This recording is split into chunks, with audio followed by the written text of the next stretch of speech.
Nesse evento sobre fintech que aconteceu em Singapura no ano de 2018, o Brad Garlinghouse, que é esse cara que está sentado aqui à sua esquerda da tela, ele é o CEO da Ripple. E ele foi perguntado se ele achava que o FMI iria segurar algum tipo de ativo digital em um futuro próximo.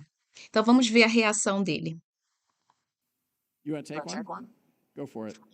The first one's for you. IMF. Do you see IMF holding crypto assets in the future?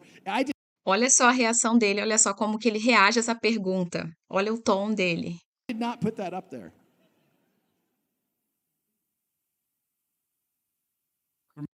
Aí tá escrito aqui na tela, esse vídeo tá escrito assim, apenas fale a eles, Ross. Ross é o conselheiro do FMI, então ele olha para ele e fica meio que fazendo essa cara de, né, surpresa. Remember, I'm from the legal department. I'm supposed to be very conservative about these things.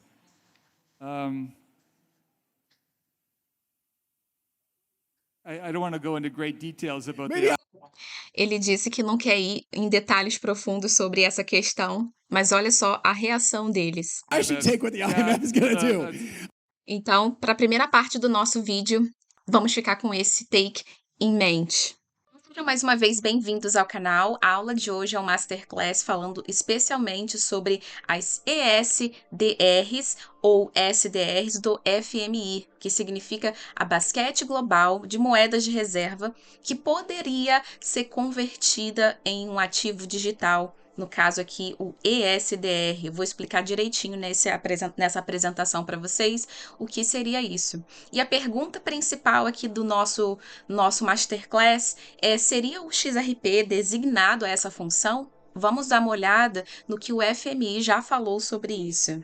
Antes de iniciarmos essa aula, vale deixar registrado aqui que o conteúdo tem caráter exclusivamente educacional e não deve ser, sob nenhuma circunstância, considerado como recomendação financeira. Em março de 2017, o Fundo Monetário Internacional publicou esse comunicado à imprensa, dando as boas-vindas a esse grupo consultivo de alto nível sobre fintech, que é como se fosse um grupo conselheiro da IMF, tá, do FMI, para essas questões de fintech, tecnologia financeira. A gente pode observar aqui que dentre essas pessoas, dentre esse grupo de alto nível, a gente encontra aqui, ó, o Chris Larsen, que é o presidente executivo da Ripple. Então, assim, aí lá a Christine Lagarde, que é essa senhora aqui, olha, da IMF, ela diz assim, ó: o grupo é composto por líderes altamente experientes e respeitados na indústria de finanças e tecnologia e inclui pioneiros da indústria, reguladores, advogados e acadêmicos. O grupo trabalhará em estreita colaboração com o grupo de trabalho interdepartamental sobre finanças e tecnologia do FMI para estudar as implicações econômicas e regulatórias dos desenvolvimentos na área de finanças e tecnologia. Então, a parte importante aqui para a gente gravar é que sim, a Ripple ela faz parte desse grupo de alto nível lá consultivo do FMI. Dito isso, acompanhando o raciocínio, aí a gente vê essa manchete aqui publicada pelo Fórum de Economia Mundial, tá? Aqueles lá que estão decidindo aí o futuro dessas finanças globais. Eles dizem assim: uma moeda digital deve ser adotada como a principal moeda de reserva do mundo. Olha só, isso foi em 2018, ó lá, 30 de abril de 2018. Aí nessa parte ele diz assim, ó, que à medida que aumenta o risco de uma guerra comercial entre Estados Unidos e China, a criação de um sistema monetário geopoliticamente neutro e justo se torna cada vez mais urgente. Lá em 2018,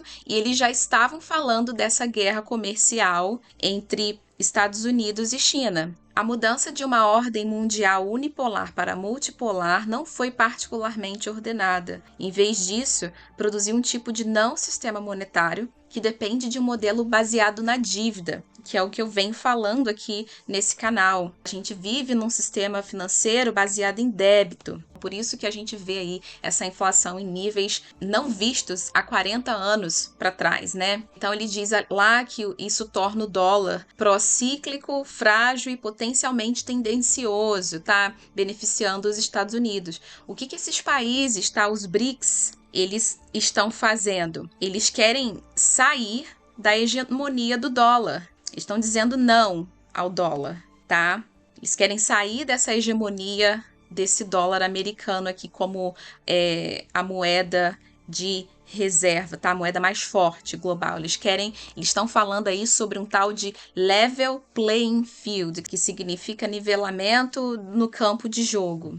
É como se fosse, eles querem igualar essas relações monetárias internacionais. Eles não querem mais que o dólar seja o único. Ele diz assim que as políticas defendidas pelo governo do presidente Trump exacerbam essa tendência. Qual tendência? A tendência de gastos indiscriminados, tá? De inflação, expansão monetária. Na época que o Trump estava na Casa Branca. Os recentes cortes de impostos e o aumento de gastos militares levaram o Fundo Monetário Internacional a estimar que a posição de investimento internacional dos Estados Unidos se deteriorará nos próximos anos, com passivos líquidos atingindo 50% do PIB até 2022. Então, isso daqui, olha, foi um artigo publicado pelo Fórum de Economia Mundial em 2018, e ele já disse aqui pra gente, olha, que o Fundo Monetário estimava que a posição de investimento internacional dos Estados Unidos se deterioraria nos próximos anos.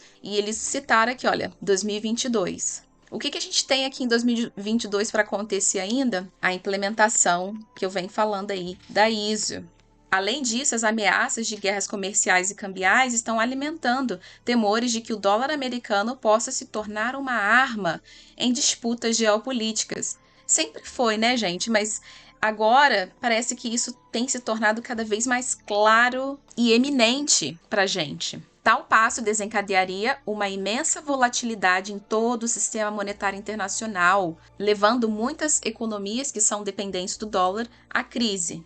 Aí nessa parte desse parágrafo aqui, olha que é interessante que o Fórum de Economia Mundial vem com uma solução, entre aspas, né? Ele diz assim, ó, é claro que esse dilema de Triffin, que é essa questão dos Estados Unidos sendo a maior potência unilateralmente, ele diz que isso pode ser evitado e a enorme influência dos Estados Unidos sobre o sistema monetário reduzida. Tudo que é necessário é uma importante moeda de reserva que não seja emitida por uma autoridade nacional. Esse pedaço aqui, olha, ele é super importante, porque ele já diz tudo aqui pra gente. Qual é a agenda que eles estão puxando aqui quando eles falam de reserva global não emitida por nenhuma autoridade nacional? Olha, lembra do level playing field, que significa esse nivelamento entre os países? Essa é a agenda que eles estão puxando, tá? Aqui eu tô apresentando para vocês, eu não tô aqui falando que isso é uma coisa boa ou é uma coisa ruim, não tô falando aqui politicamente, eu só estou apresentando os dados para vocês e concatenando essas ideias para que vocês entendam de onde a gente está vindo, tá? O que já foi falado e o que está acontecendo agora em 2022, já próximo da migração lá para esse novo sistema. Nessa parte aqui, ele ainda destaca, né, que o ouro deveria desempenhar esse papel, mas não conseguiu atender a demanda por liquidez global e reserva de valor. A gente sabe que o ouro, ele é um ativo de reserva de valor, mas ele não tem essa liquidez, porque não tem como você levar, por exemplo, as toneladas de ouro de um banco central para o outro de forma fácil, porque é algo físico. Então aqui ele diz assim, olha, uma opção melhor é o direito especial de saque, chamadas SDRs do FMI, que a segunda emenda de artigos blá blá blá afirma que deve se tornar o principal ativo de reserva do mundo. Então aqui, olha só que importante isso aqui que eles já estavam falando em 2018. No entanto, o SDR não é usado amplamente o suficiente para servir como uma importante moeda de reserva internacional. Então, nessa parte do texto, ele está salientando que não é algo que seria viável, porque, por enquanto, essas SDRs elas não têm liquidez global. Então, aqui o que o FMI sugeriu. O relatório também pede que o FMI trabalhe com o setor privado para explorar maneiras pelas quais o SDR possa ser mais amplamente usado em transações privadas. Bom, essa parte aqui, olha, que ele fala isso aqui. Ele enfatiza o setor privado. Que setor privado? Vamos entender isso daí mais para frente. Um obstáculo fundamental para o SDR sempre foram os interesses e prioridades geopolíticas dos bancos centrais emissores de reservas. Mas o advento das criptomoedas pode oferecer outro caminho. Então aqui ele já fala, olha, setor privado, criptomoedas. O setor privado pode trabalhar diretamente com os bancos centrais para criar um SDR digital, para usar como unidade de conta e reserva de valor. Olha, eles já estão dizendo aqui. Então, vai acompanhando aí o meu raciocínio. Essa aula vai ser uma aula extensa. Então, assim, já pega o café e acompanha essa aula que tá top essa aula. E aí ele finaliza essa parte do artigo dizendo aqui, olha, que a ascensão das criptomoedas criou uma oportunidade única para as forças do mercado liderarem uma mudança em direção a um ativo de reserva verdadeiramente neutro. Então, quando eu apresentei para vocês o último vídeo sobre XRP, sendo um ativo agnóstico e híbrido que transforma um valor em outro, tá? Seja ele fiat, seja ele commodity, qualquer coisa de valor, dentro do blockchain ele consegue transformar uma coisa em outra. Fórum de Economia diz um ativo de reserva verdadeiramente neutro. Com a liderança dos Estados Unidos mais imprevisível do que nunca, é uma oportunidade que não deve ser desperdiçada. Então aqui, olha, o Fórum de Economia claramente está pressionando os Estados Unidos, e isso era 2018, a gente já sabe da situação dos Estados Unidos agora, a situação não está legal e as coisas estão acontecendo, estão caminhando para esse plano, para essa agenda que eles têm. O ponto aqui não é ser política, o ponto aqui não é ficar definindo o lado político. Eu estou aqui de forma neutra, entregando a informação. A minha visão aqui é tentar entregar para vocês a oportunidade que existe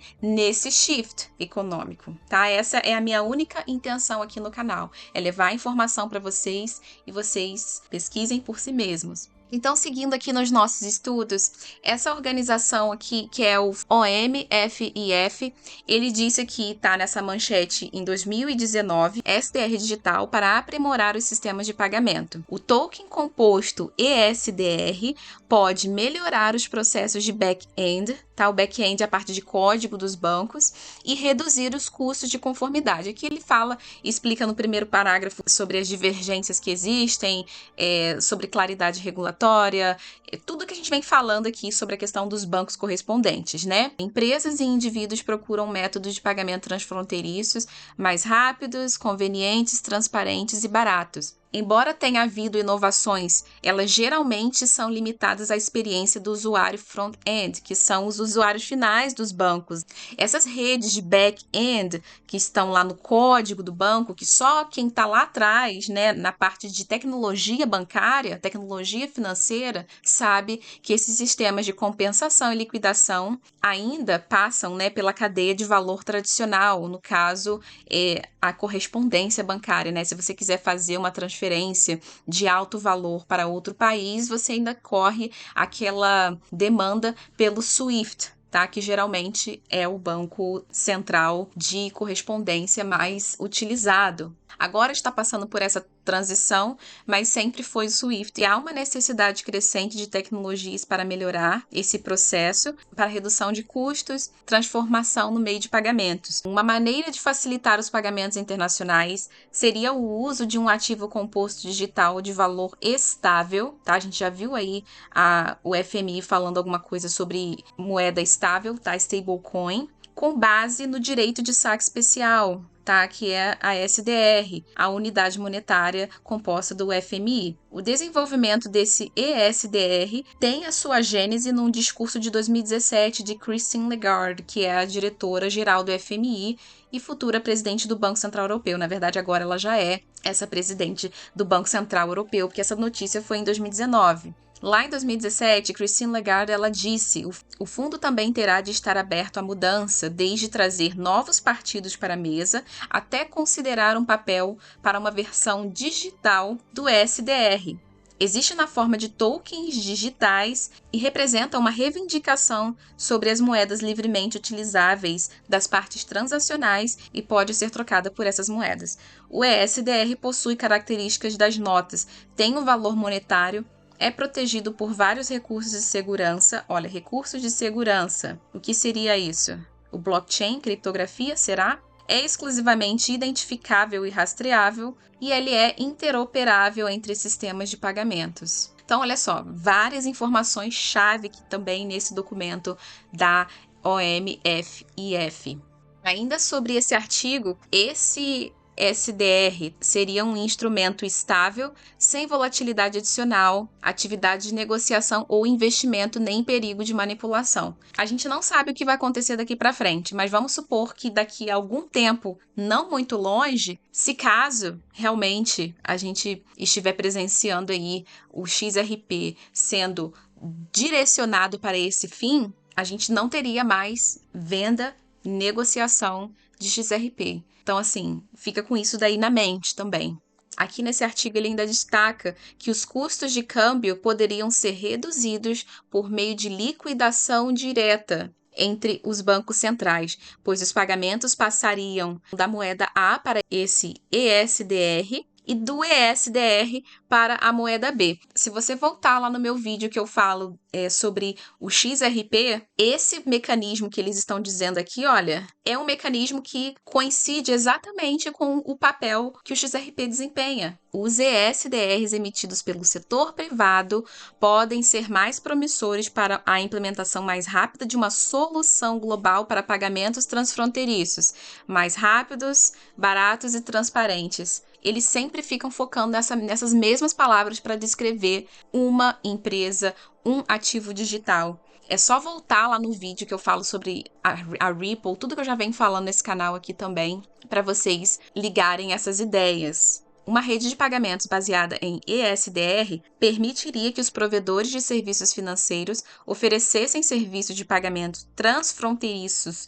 eficientes, transparentes e baratos, mesmo para casos de uso de baixo valor e alto volume. Então, o que significa isso? Esse ESDR, ele funcionaria como um tipo de hub, tá? Um lugar onde os bancos e instituições financeiras conectam-se a esse hub, tá? Faz um tipo lá de plug-in, conecta o seu sistema ao sistema desse hub de liquidez e aí ele consegue oferecer para os seus clientes um serviço mais otimizado. Então, o que isso significa? Olha só essa estrutura que eu desenhei aqui. Essa estrutura, ela exatamente diz o que a Ripple, através do XRP Ledger, está fazendo. Mas eu posso estar errada, tá? Que eu só estou apresentando os dados e a minha opinião, a minha visão através dos dados que eu tenho, dos dados de estudo que eu venho colecionando aí durante esses últimos anos.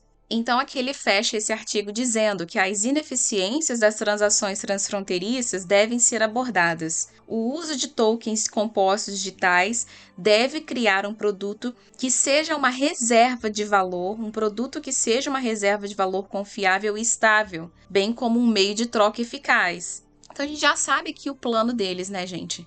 A gente está olhando aqui para onde isso está caminhando, quem é que está com quem é que está fechado com quem.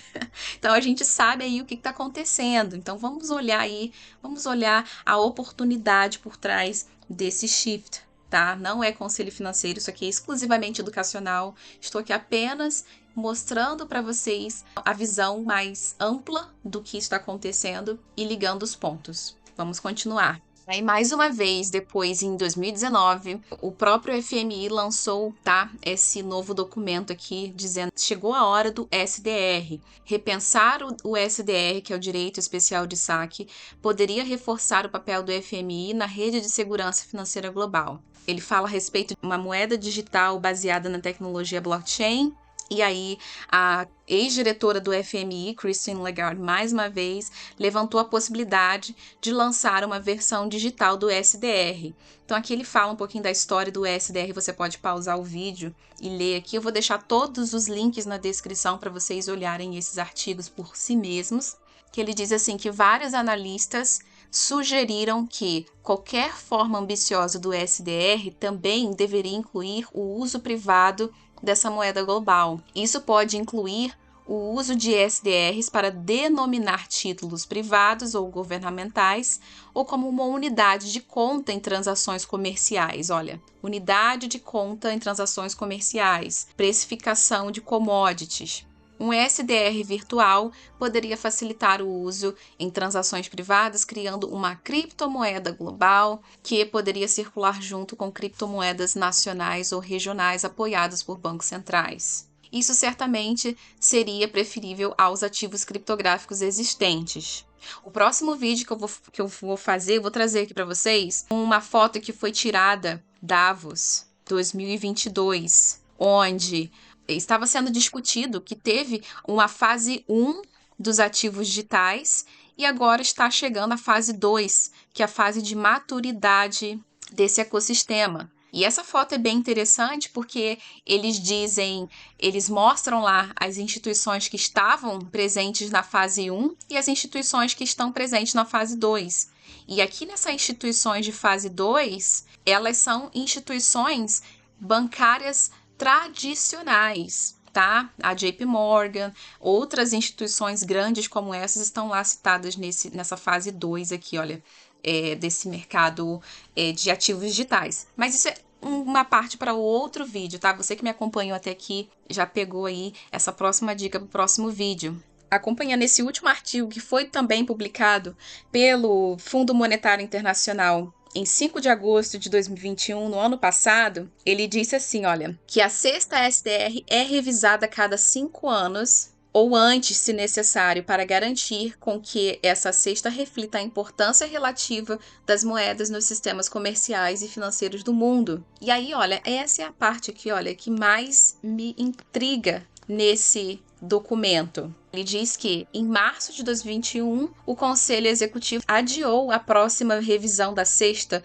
de avaliação de SDR para o dia 31 de julho de 2022, olha, esse mês, redefinindo efetivamente o ciclo de 5 anos de revisões de avaliação de SDR. Com a próxima revisão a ser concluída em meados de 2022, nessa data aqui, a nova cesta entrará em vigor dia 1º de agosto de 2022. Então, o que a gente pode esperar aí para o final desse mês, início do mês que vem? Muita volatilidade no mercado, com certeza.